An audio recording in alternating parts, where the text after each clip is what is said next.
Unang-una,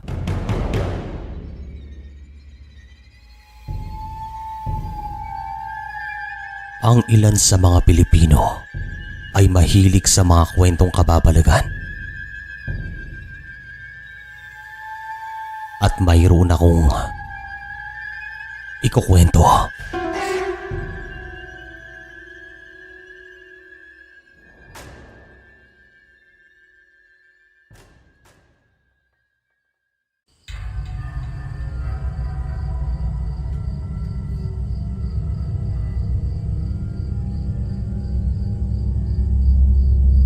Magandang araw po sa inyo.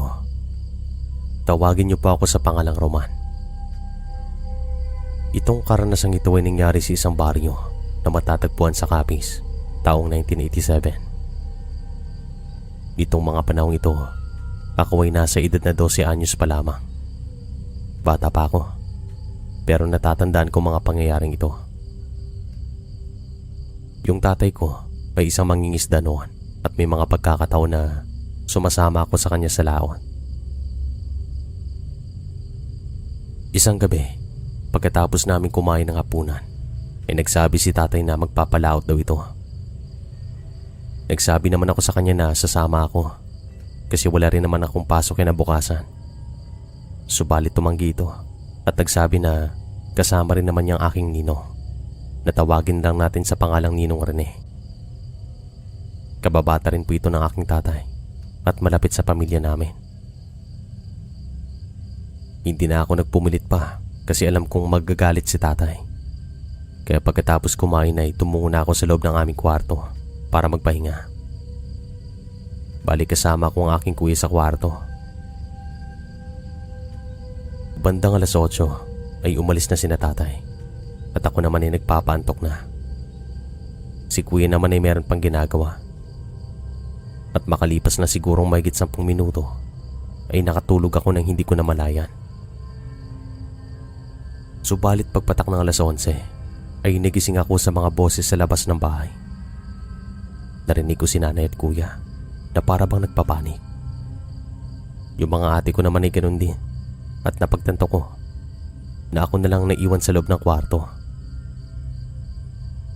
Dali-dali akong lumabas at dito ko na nakita si tatay na wala ng malay, pati na si Nino. Nalaman ko naman kay nanay ang buong kwento. Ayon naman sa kanya ay nagkaroon siya ng masamang panaginip na merong kinalaman kay tatay at sa aking Nino. Sabi pa niya, meron daw siyang nakitang itim na anino na humarang kina tatay habang papauwi sa bahay.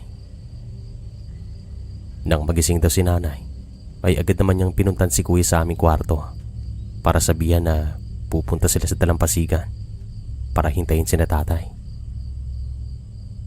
Hindi pa man sila nangangalahati ay nadidinig nilang nagtatahulan ng mga aso sa di kalayuan.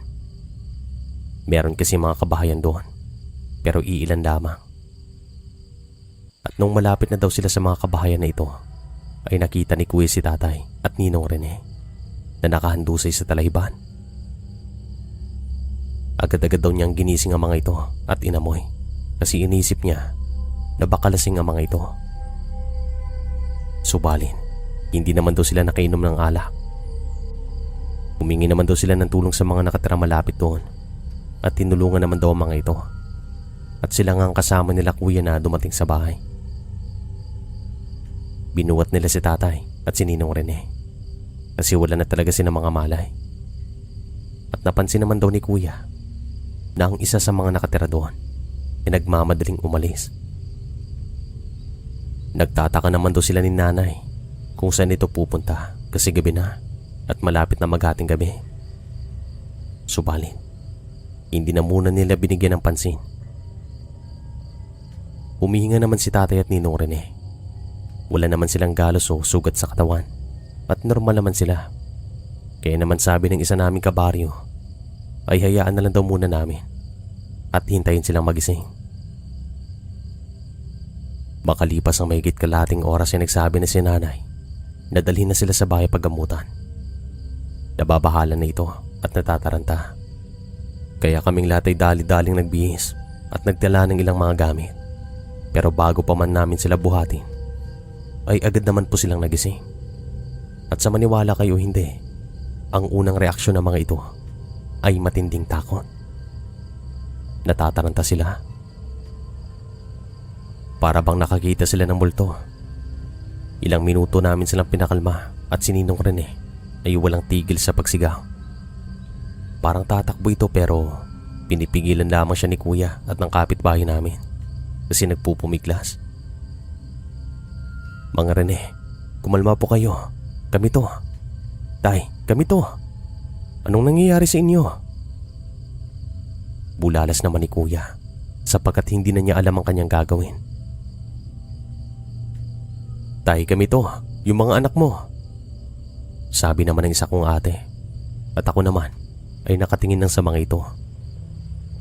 Hindi ko rin alam ang mga nangyayari sa dalawa. Para bang sinasapian sila at hindi alam ang gagawin. Makalipas naman ang mahigit kalahating oras ay unti-unti silang bumalik sa kanilang tamang pag-iisip. Si tatay ay una naming nakausap ng matino.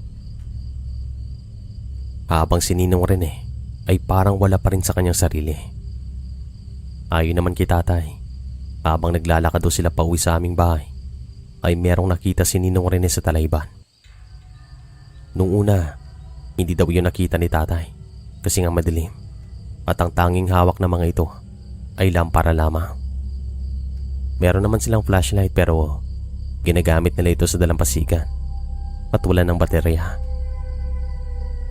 Makalipas daw ng ilang sandali ay nakita naman ni tatay ang tinutukoy ng aking nino at napagtanto niya na isa itong tao na nakatuwad. Subalit makalipas lang daw ang ilang sandali ay naging kambing daw ito. Ito daw ang huling naalala ni tatay. Pero kahit nawalan daw siya ng malay ay nadidinig niya ang boses ng isang kabari namin na minumura sila ng aking nino. Yung tipong wala silang malay pero nadidinig niya ang kanyang paligid. Kaya naman kakaibang nangyari sa kanila. At ang kabari na tinutukoy po ni tatay ay ang matandang nagdali-daling umalis nung nakita sila na nakatira din malapit sa bahagi na yon. At tanging siya lang daw ang hindi tumulong. Bali nagmamadali po itong umalis na may mga dalang gamit ayon kay Kuya. Dito na po kami naginala sa kanya na baka siyang nakita ni Ninong Rene na nakatuwad sa gilid ng talahiban. At makalipas ulit ang mahigit kalahating oras ay dito na rin bumalik sa tamang pag-iisip si Ninong Rene at unti-unti na rin namin siyang nakakausap ng maayos.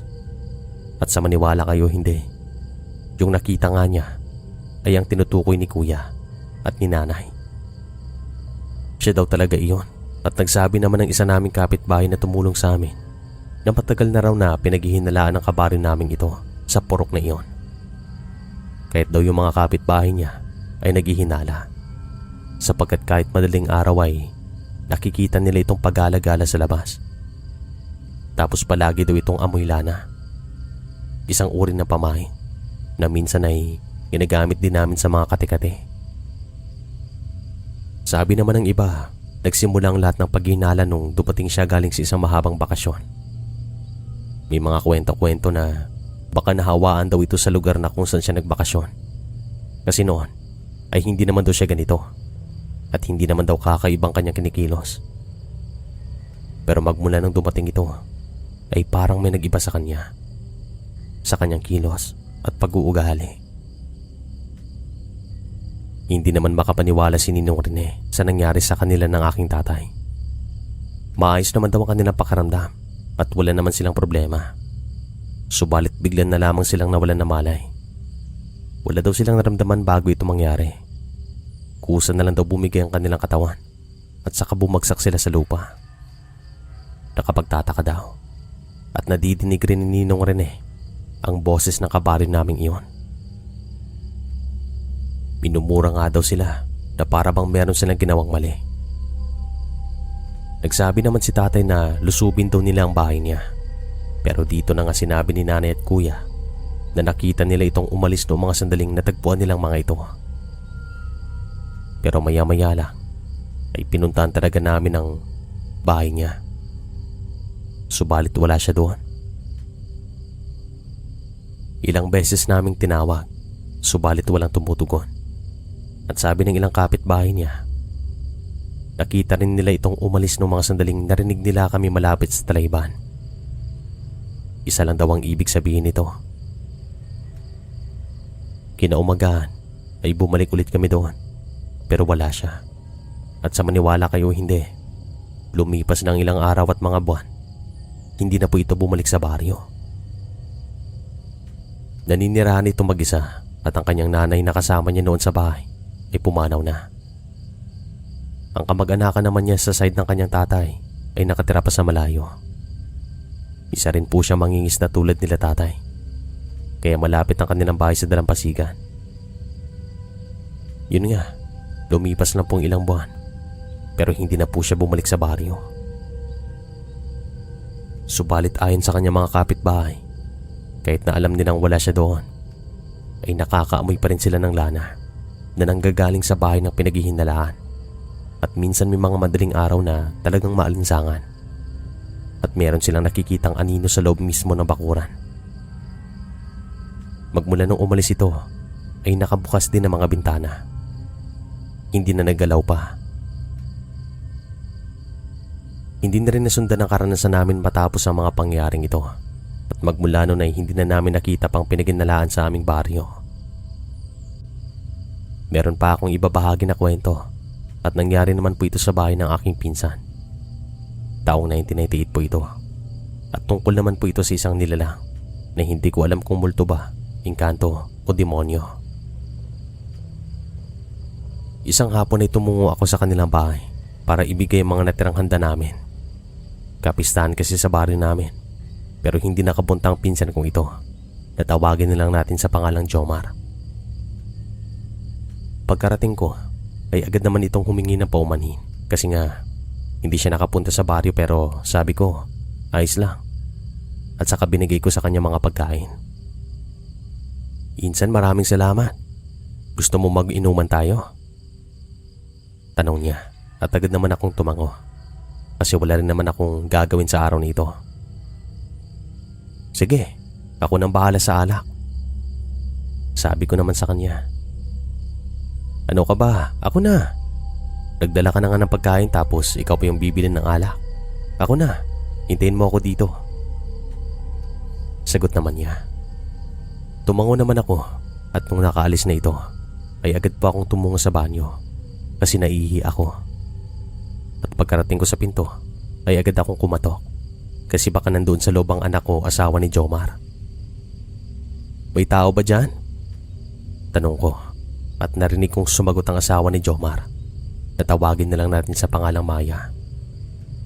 "Ay, pasensya na," sabi ko at tumungo naman ako sa pinakasulok ng bakon.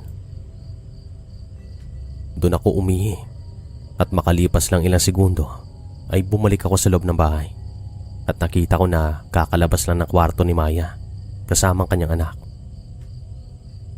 Ako naman ay napakamot sa mga sandaling ito at nagtataka kasi segundo lang naman ang lumipas magmula nung narinig ko siyang sumagot sa loob ng banyo. Sabi ko sa kanya, "Maya, galing ka pa sa banyo?" Umiling ito at nagtanong sa akin.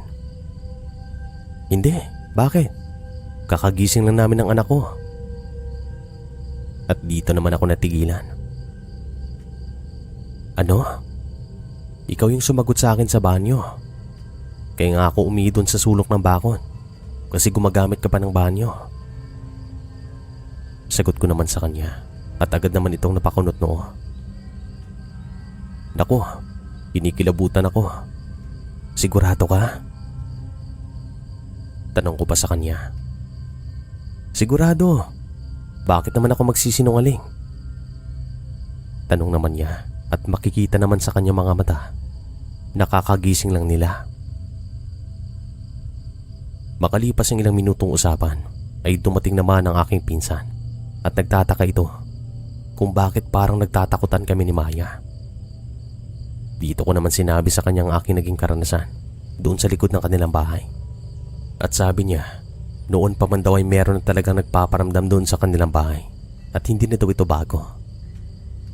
Yung nanggagaya daw ng boses ay ilang beses na niyang naranasan, kaya naman wag na lang daw ako matakot. May isang pagkakataon daw na merong bumisita sa kanilang bahay, ang pinsan ni Maya, at meron itong kasamang isang albularyo. At sabi naman daw ng albularyo ay meron nga siyang nakikitang anino na pag-aalagala sa likod ng kanilang bahay, at may kutob siya na masama ito. At sabi pa ng pinsan ko, madalas daw siyang binabangungo tuwing madaling araw, at may mga pagkakataon na nakakarinig sila ng mga yapak. Minsan daw mga bulong na hindi nila mawari kung saan ang gagaling. At nung sabihin ko naman na ipablessing ang kanilang bahay, ay nagsilaglaga ng mga gamit nila sa kusina para bang may nagalit. Kaya naman nagtakbuhan kaming lahat palabas ng bahay. Hindi na kasi tamang nangyayari. Makalipas naman ng ilang linggo, ginawangan nila insan ang aking suwestyon. Nagpa-blessing sila ng bahay. Bagong patayo din po yun nung time na to. Kaya naman tamang-tama din. Sir Chris, maraming salamat po sa binigay niyong oras. Araw-araw po ako nakikinig dito. Pati nga yung asawa ko ay nakikinig na rin habang nagtatrabaho sa ibang bansa. Maraming salamat po sa binigay niyong oras sa kwento na ito. Hanggang sa muli po. Mag-iingat po kayo palagi. Nandito lang po kami. Palagi nakasuporta sa inyo.